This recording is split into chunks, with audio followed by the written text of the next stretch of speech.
This is going to be part 2 to the 1984 AM General M923A1 bobbed military 5-ton truck. We're going to address a few of the items I mentioned in part 1 and then go hopefully have some fun with this thing.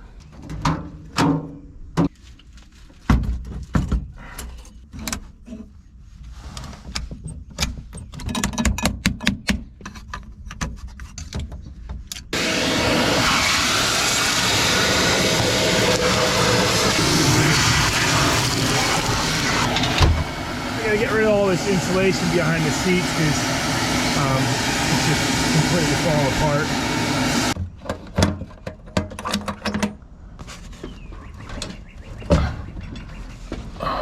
Look at that, 4 brand new batteries. 1 of 21 on there.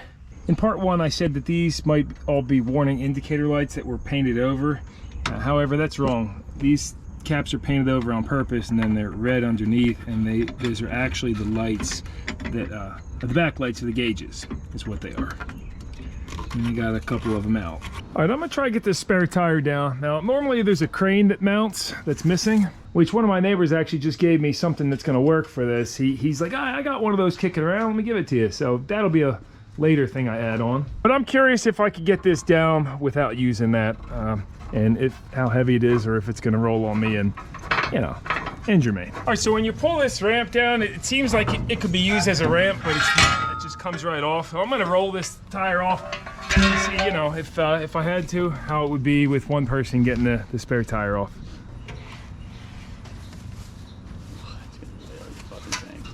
No? Okay. Oh, yeah, no problem.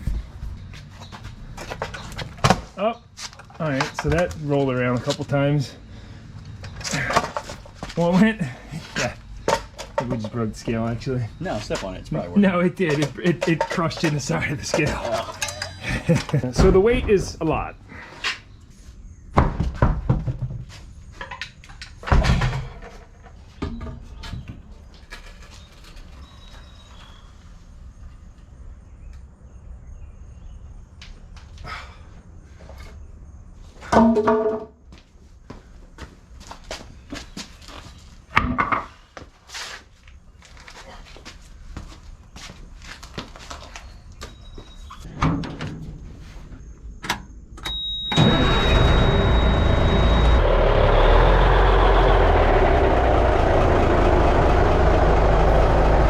The spare doesn't seem to have any leaks, but this one definitely does, because that goes down after a day to like 20 psi. So let's swap them over and then find the leak in that tire.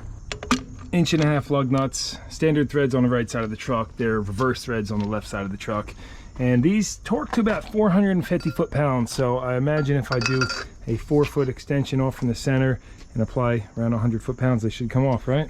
A good technique is to throw a jack in too, so you don't bend the extension. Oh yeah, probably a little bit more than 100 pounds I pushed on the end of that. And just in case I had problems, I did pick up a torque multiplier for working on this truck. So if you haven't seen these before, they're pretty neat. I actually haven't used this one yet, but it's basically a 3-to-1 ratio. It's got like planetary gears in it, and it will increase your torque. Let's try it out. You could probably have this set up better, but here goes nothing. I don't have much of an extension at all. And so far, nothing. Oh yeah, wow, look at that. There she goes. Very easy solution with this thing. Here goes another one. So you'll see as I turn this left, that bar has to rest up against something. And really, I probably have this extended out too far because it wants to lift it up too with all that leverage. But yeah, if I hold this down and push on this, I want to say I'm pushing 80 foot-pounds on the end of this, if you can see. A half turn on here equals like, I don't know, 1/16 of a turn on this thing. So that works great. I think this is an amazing tool to have, and I'll drop a link to it down below on Amazon. They're around 200 bucks. You can get cheaper ones too, but this is like a more universal style that you can use for all sorts of projects. It's made by Nico.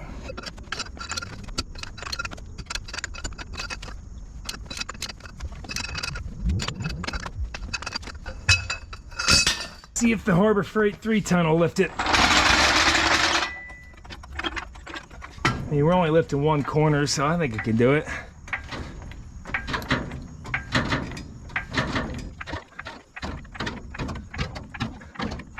No problem at all.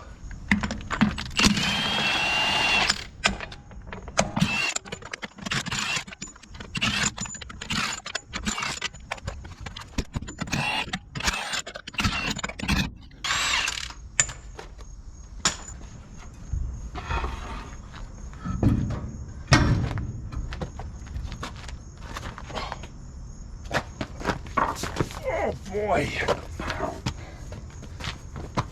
That was a little harder than I thought. I mean, I can't imagine doing that off-road on like a hill or something. Definitely need a couple guys.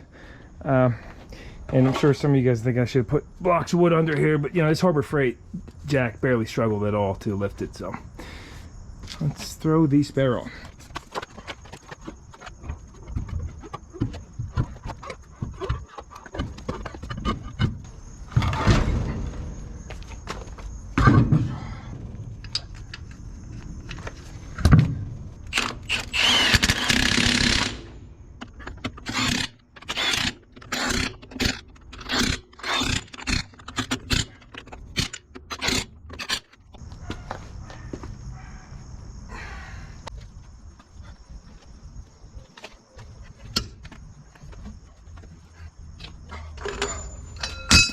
And we'll call that about 450 foot-pounds.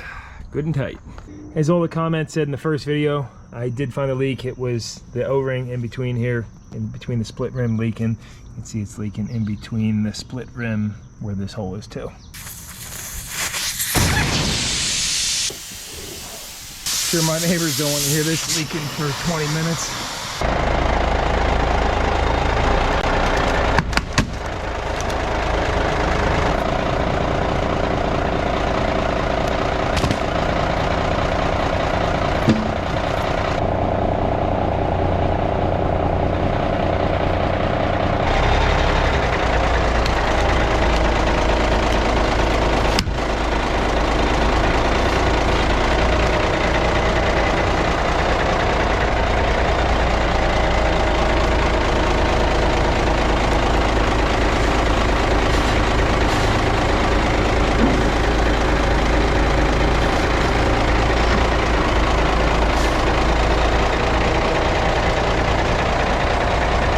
Well, that must have been painful to watch for any of you guys that already knew, but this apparently has a bead lock. Should have kind of figured that, but I did a Google search and yeah, it does.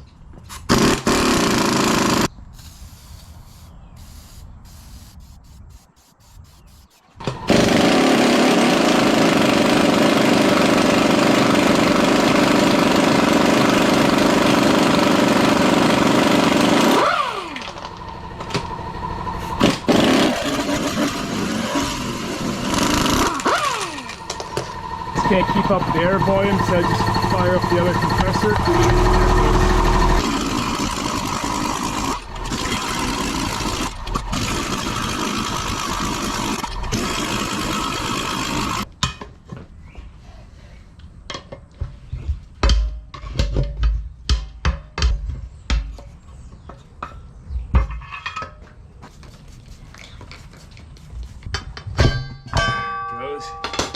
Well, soapy water does the trick.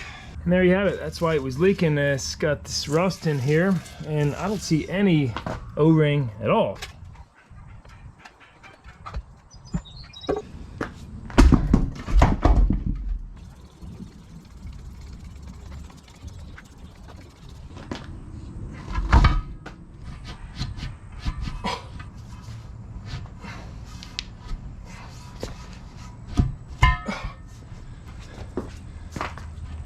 Oh yeah, there we go. Never mind, I take that back. There's no ring, and that's why it was leaking. It got all rusty and crowded up in here. So I will clean it up, reseal it. You know, that O-ring seems plenty usable still. And honestly, I'm going to do a little bit of silicone on here too, just so it don't leak again and water doesn't get in there. And then here's what the bead lock looks like. So I guess if you wanted to take it out, you would just slide it and then pull it out, and it's just a giant piece of rubber, essentially. So that's pretty awesome. What a great design these are. Now, if I'd done my research first, I probably would have went a little smoother. However, I like to just tear into things and try to use my brain first and then look it up otherwise. But bead locks, good to know.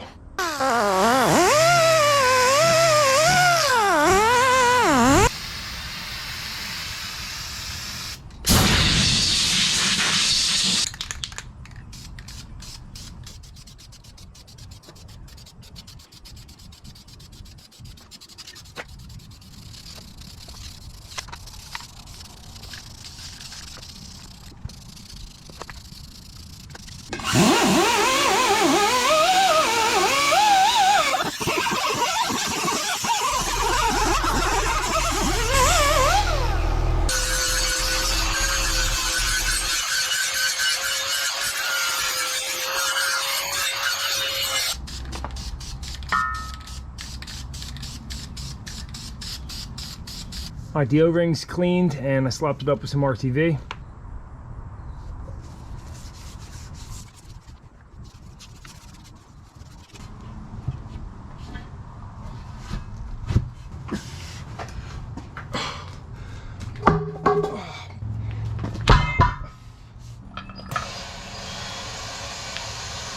I'm gonna say that's good to go. And we also got to see how well that bead lock works. Just got the new front air brake hoses. These seem of very good quality, a little heavier duty than the old ones too.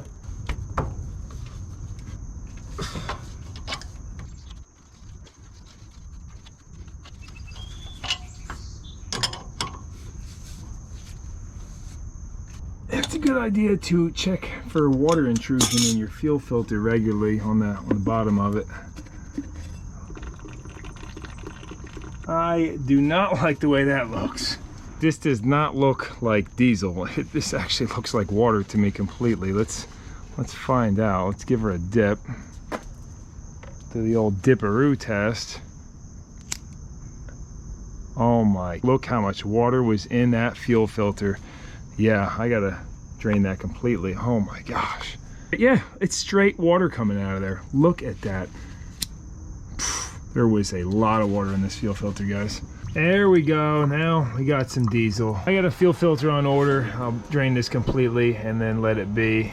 But yeah, that's pretty scary how much water I got out of there before I actually got some fuel. It's really good that I drained it because that was going to leave me stranded at some point or cause damage to the engine. See how it's soaked into that napkin much nicer than water does? I think there's still some water in this though. Let's listen for the crackle and pop.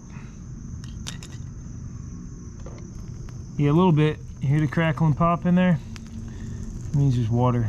Looks like our primer is right here. If this thing's working, what it should be doing is pulling a vacuum right here because this is your main inlet, so it'll pull vacuum until we get fuel up to the pump. Otherwise, we'll get air into this pressure system. And this doesn't pull the vacuum at all. I was just pumping it with my finger on the end and got nothing. So that's worn out.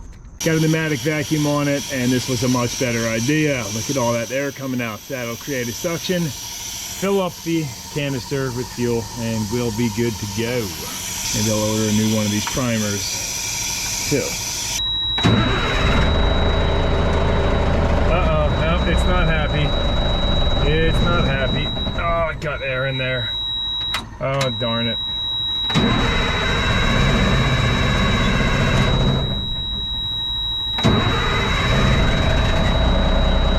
There she goes. Alright, it seems to have caught itself. Got the new fuel filter, which is Mammoth. But first, we are gonna drain some off the bottom of the fuel tank and check for water. So I got the truck sitting on an angle where this will be the lowest point, and it does have a fuel drain. The single wall tanks, the condensation getting in there is a real problem, especially with the temperature swings and if you keep it with a low fuel level, because then the condensation builds up on the inside of the walls like the reverse of a Coke can, and that just all runs down to the bottom. Oh yeah. It's quite a bit of water down there. Almost makes you want to drain the whole darn thing. Alright, now the tank's building the vacuum up so it won't come out so darn quick, but if I release the vacuum, here we go. Yeah, I'm going to drain a good amount of that actually.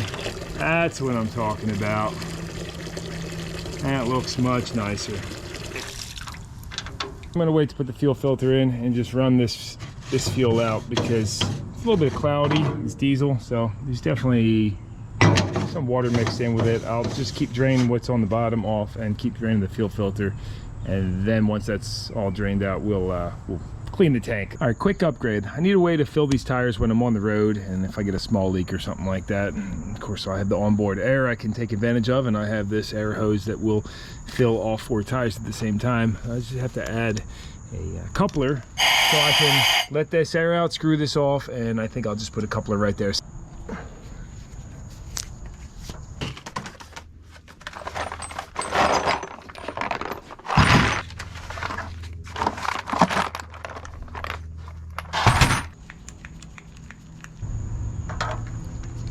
There we go, 100% more functional.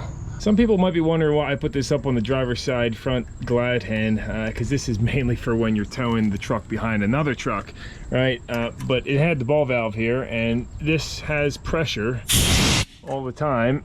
And well, let me drain this out and see which tank it's connected to. Actually, both my primary and secondary are still like 100 psi, so I'm not sure what tank that's connected to or what. Because from what I was just reading online, it's that front left glad hand is only supposed to get pressure when you apply the brakes. But if anybody knows, let me know down below. For now, I guess I'll leave it like that, because it does supply air for film tires if I need it.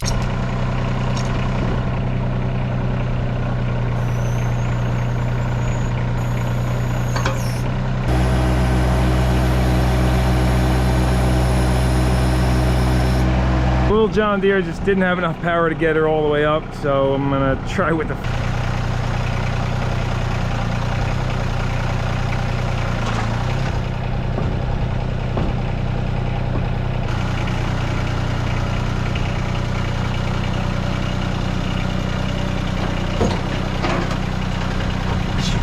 could have went a little smoother, but we got her up there. You can see why having the crane attachment is very important, but I've been looking online trying to find a factory OEM one, and if I can't, then I'll make something out of this.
I've always wanted to do that with a big truck, and you still can't see where you're going because the corn's like 9 feet high. I did get permission to do this, by the way. This is my buddy's place, so he's like, yeah, have at it, drive through some corn.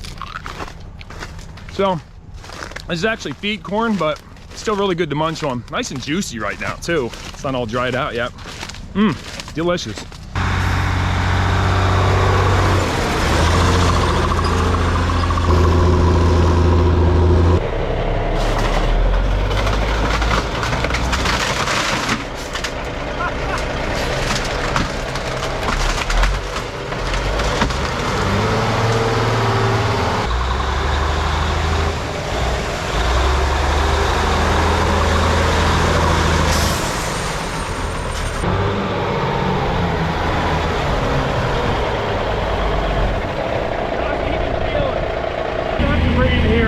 Push its limits one of these times, because this is like where you would want to destroy it. Oh my God. That poor tree. You never saw it coming. Oh, no way. Oh my God. Holy fuck.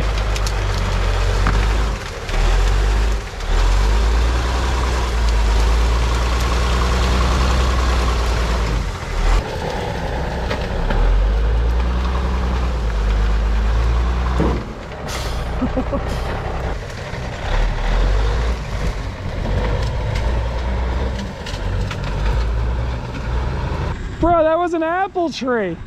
Really? No, not an apple tree anymore. Oh my God. Is it good? It is good. All right. Just for the record, this whole entire field is full of apple trees, and these obviously have been neglected for many, many, many years. And that was just one of them that was already covered in vines. So, I mean, I honestly, it was a bad thing to murder that tree. But certainly fun. I didn't know it was an apple tree until we took it out and cleared all the vines. All right, let me get one more for the road. Yeah, here. This little guy's nice. Kind of. The deer out here must just love it. Oh, yeah. They just have a feast out here. I burned around half a tank and she ran great with this watered down diesel, but I'm gonna drain the rest now, clean it out, swap out that filter, put some new diesel in. All right, the good news is this tank actually doesn't have a ton of rust on the bottom, just some sludge. The bad news is it's actually chambered. I don't know if you can see that over there, but yeah, I'm not really gonna be able to rinse this out thoroughly without removing the tank. I can get the first half pretty clean though, because I can actually stick my entire arm down into this thing and be able to, oh yeah, clean it nice and good in there. I kind of used a wire to get around the bend in there too and get the rest of the water and sludge on the second half of the tank. Fill her up with some freshie.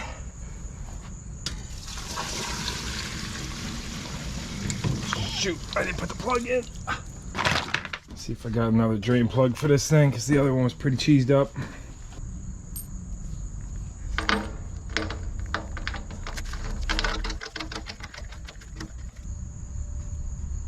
Let's try that one more time.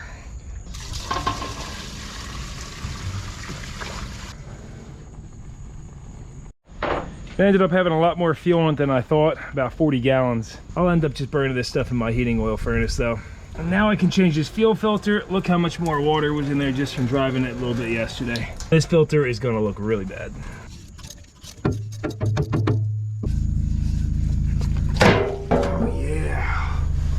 Actually not horrible looking. I thought it would have been worse, but you can tell this bottom of this was sitting in water for a while. Let's see if this thing's rusted out. Yeah, a little bit, not too bad though. A little bit of acetone, like new.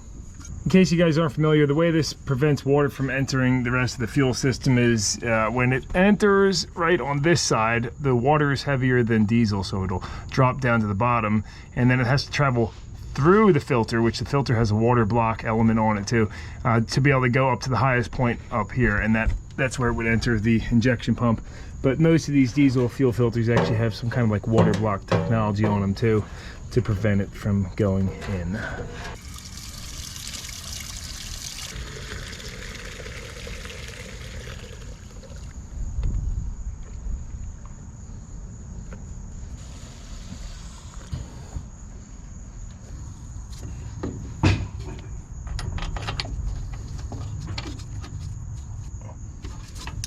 I got 10 gallons in it, ready to fire it up. I did take the fuel return and these other two lines running into here, so in case there's any junk fuel still in there. This is the main fuel outlet, and this is the fuel tank level sensor, and let's start it up. And here comes that junk out of the return line. Look at it coming. We'll wait till that comes nice and clean.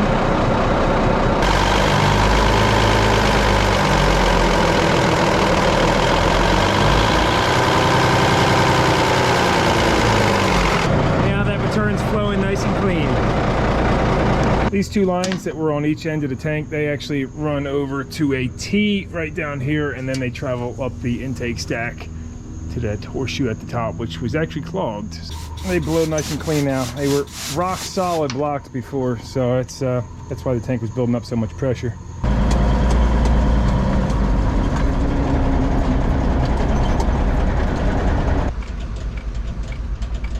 So what do you think of the 5-ton, baby? I think it's an awfully big truck to get a sheet of plywood in Home Depot, which is where we're going. Still going. And that's it.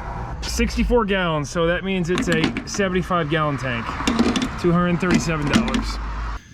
Look at that, 75 gallons. You can see straight through the bottom.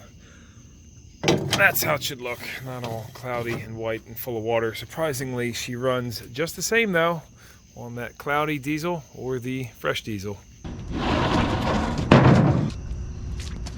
We're out cruising and the stitches started ripping through on the soft top, so we're gonna take it off. It actually pops off real easily. It's just got a big bungee cord on the back.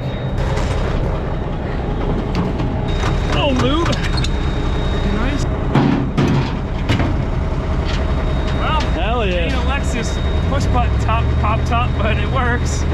That'll do.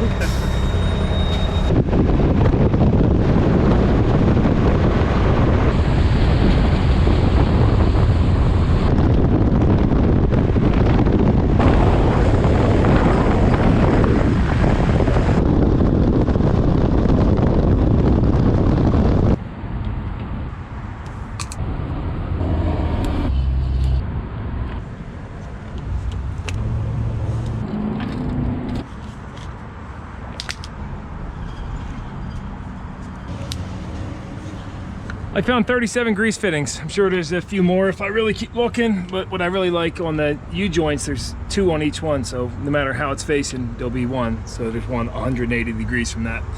Pretty sweet design. Good to see grease fittings on suspension and all the components. All right, Jen's first time driving the 5-ton.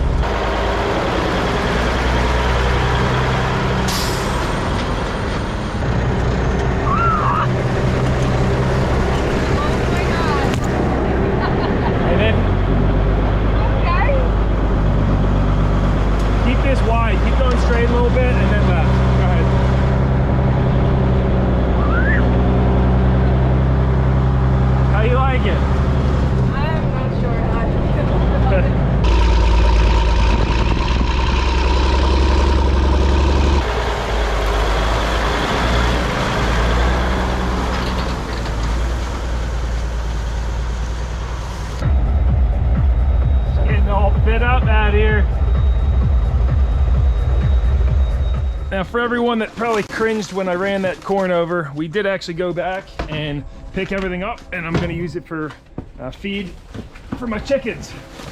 So let me peel that and I'll dry it out.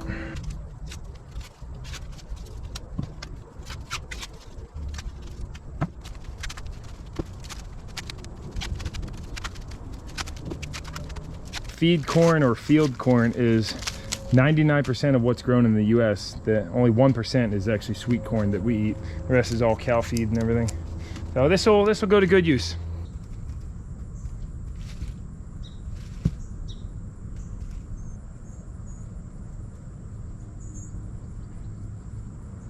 Well, I suppose we'll wrap up part 2 right here of owning the 5-ton.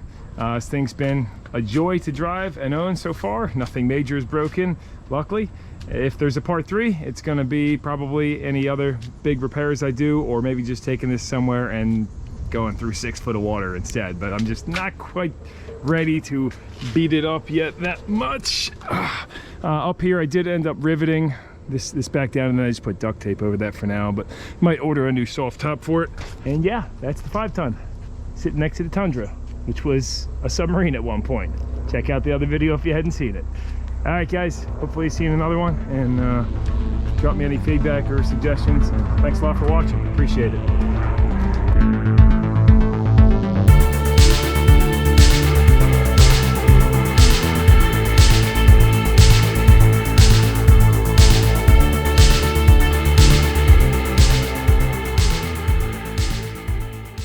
Let it roll. Let it roll.